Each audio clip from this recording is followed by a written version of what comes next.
Hello and welcome to my channel. If this is your first time, I'm Shirley Gentle. If it is not, welcome back.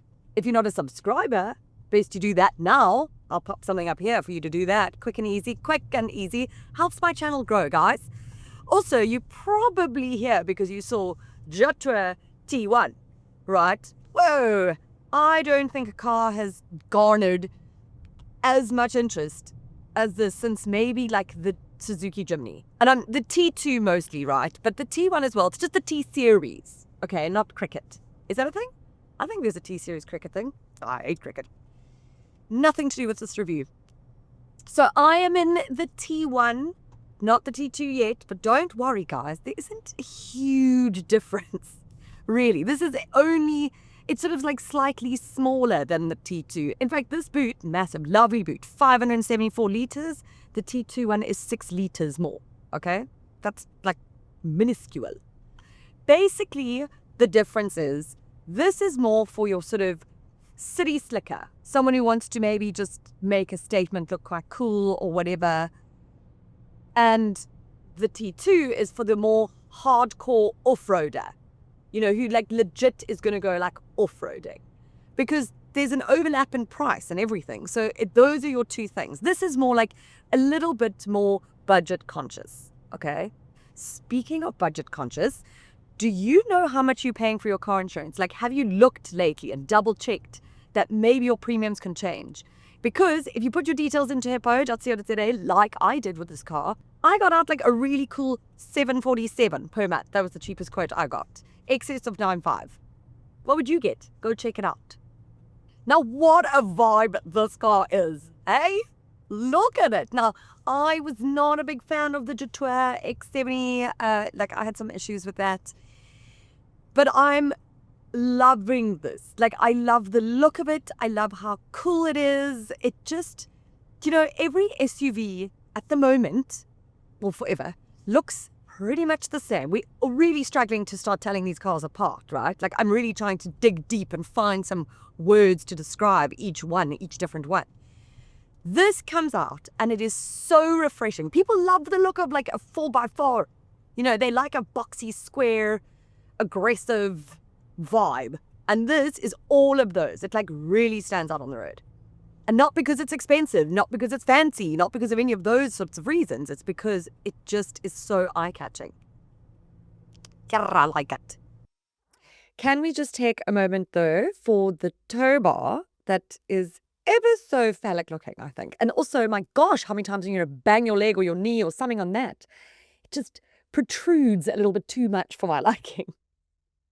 But let's quick chat price, okay? Because that's like the main thing. I think that's what's also gripped everybody. They've seen this car and gone like, whoa, that's cool, but whoa, it's going to be expensive. Nah, I tell ya. This T1 kicks off at like 515,000 Rand. Yeah, okay, and it's damn well spec'd, that entry edge guy. Then you go up to this one, which is the top of the range Odyssey, and it's 635,000. So also, really not a lot of money for what you're getting, because let me tell you, this is spec'd. It is a tech fest. It has every bell and whistle. Every bell and whistle in this car. There is the only thing that maybe it's missing, and I could be missing it, not the car, are seat heaters. It has seat ventilators, so it will cool your cook. I have never said that before. I've never said that before. Wow. Okay, it will cool your backside.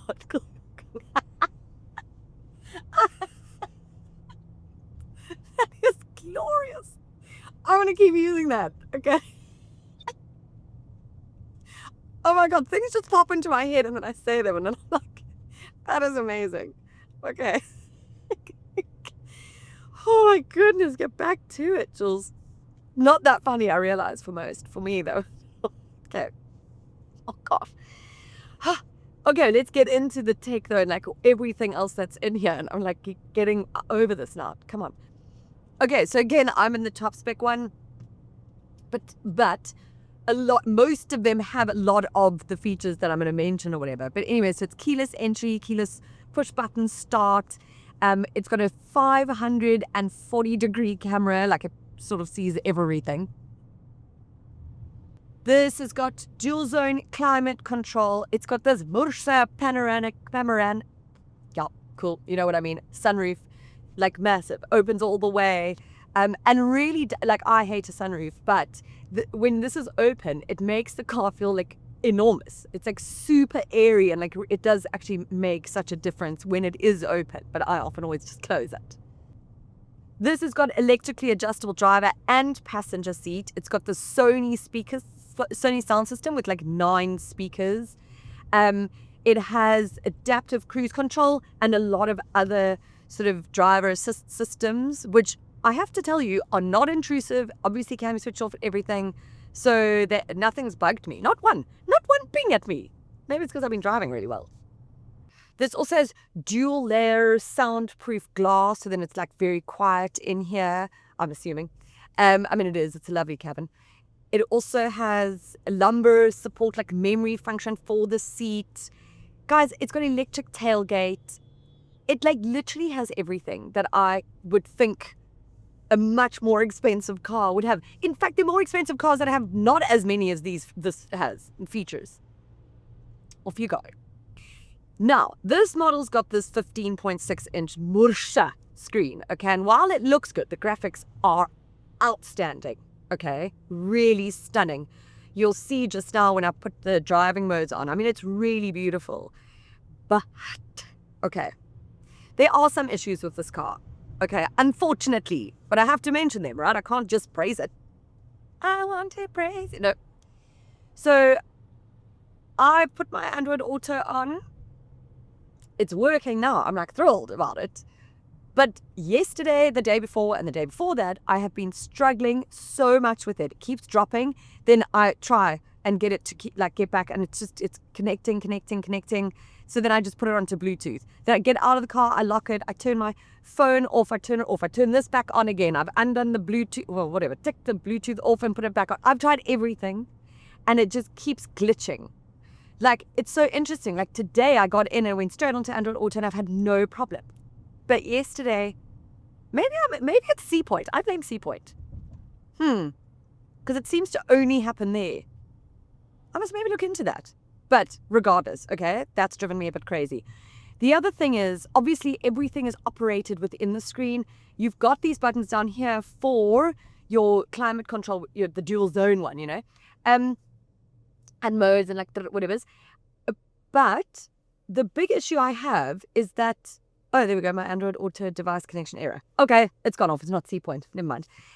Is I can't, there's no back button. So when I'm on Android Auto, I can't get back. So what I've done now, as resorted to doing, is turning my aircon down, and then it gives me like a little home button when I do that. And then I click on that quickly, and then I can go into the normal screen if I want to go into settings or anything. And then I can click back into Android Auto. Annoying. Okay, now my Android Auto is kicking up again. Okay, it's back on. Oh gosh, you see now it's starting to play stuff. I did contact Jetour about that issue, about this Android whatever issue, and the response was that they are assisting customers with it. So this isn't the only one this is obviously happening to. It is obviously an issue. It's not just me. So if you are buying one or you are having the same issues, go into a Jetour dealership and they should be able to, or will try and rectify for you, I'm assuming.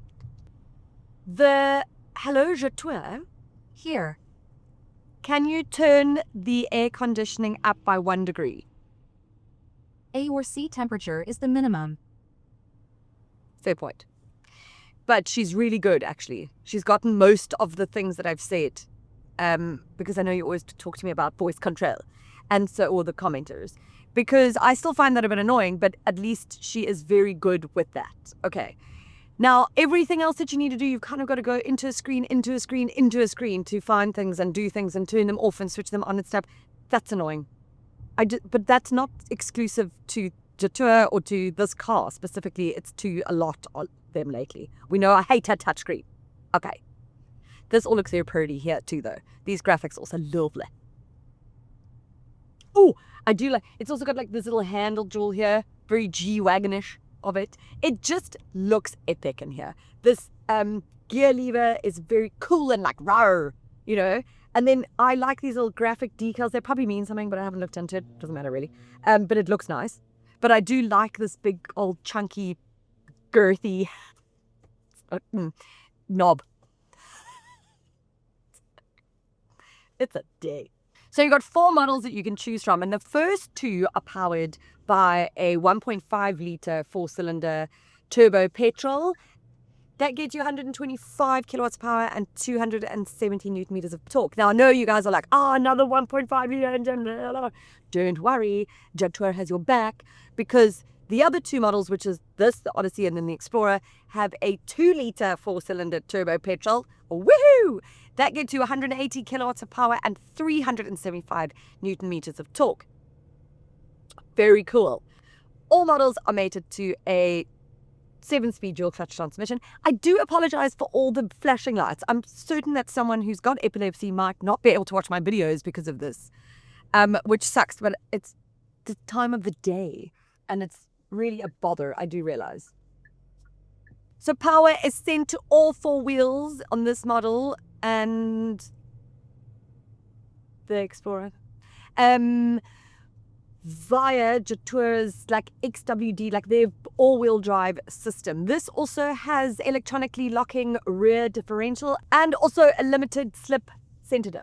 Okay, so it is capable off-road. It's also got driving modes. They all have. This one's got the extra off-road one. So you've got your mud, rock, sand vibes. Right, now, the drive. Oy vey. Okay.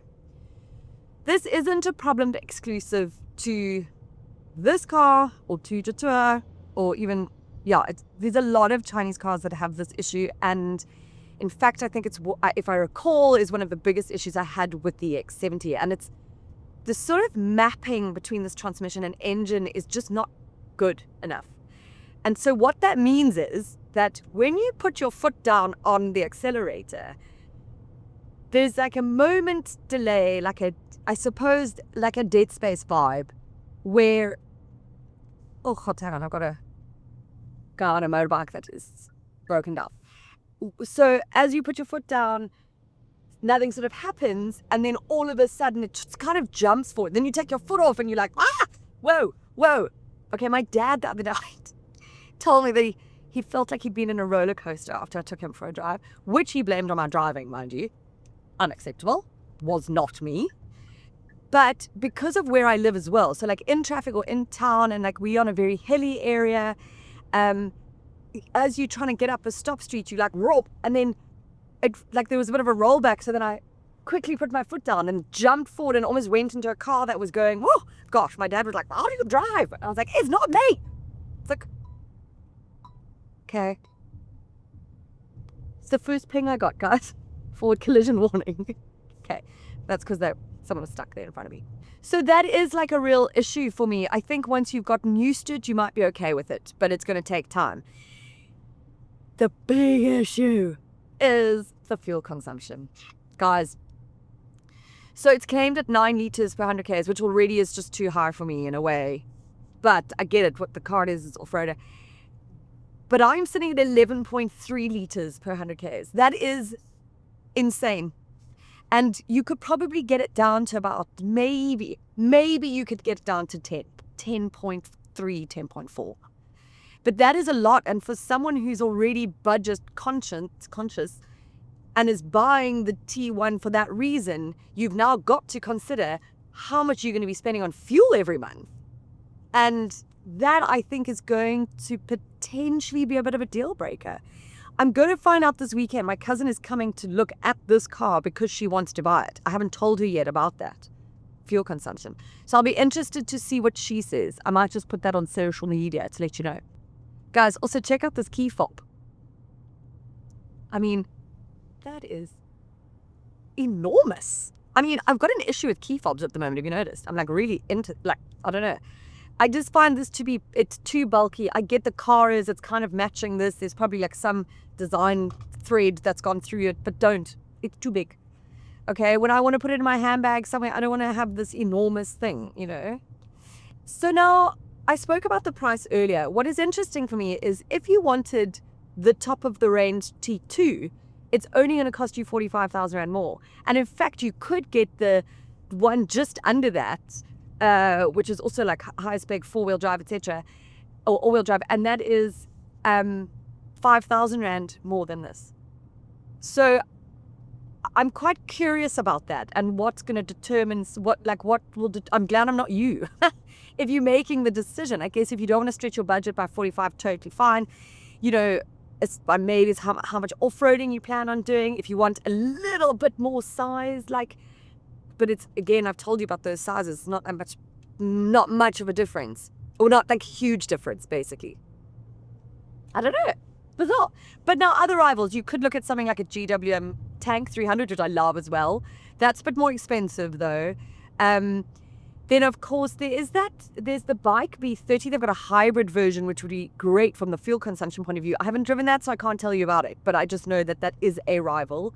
And then of course like a Renault Duster or Grand Vitara, Suzuki.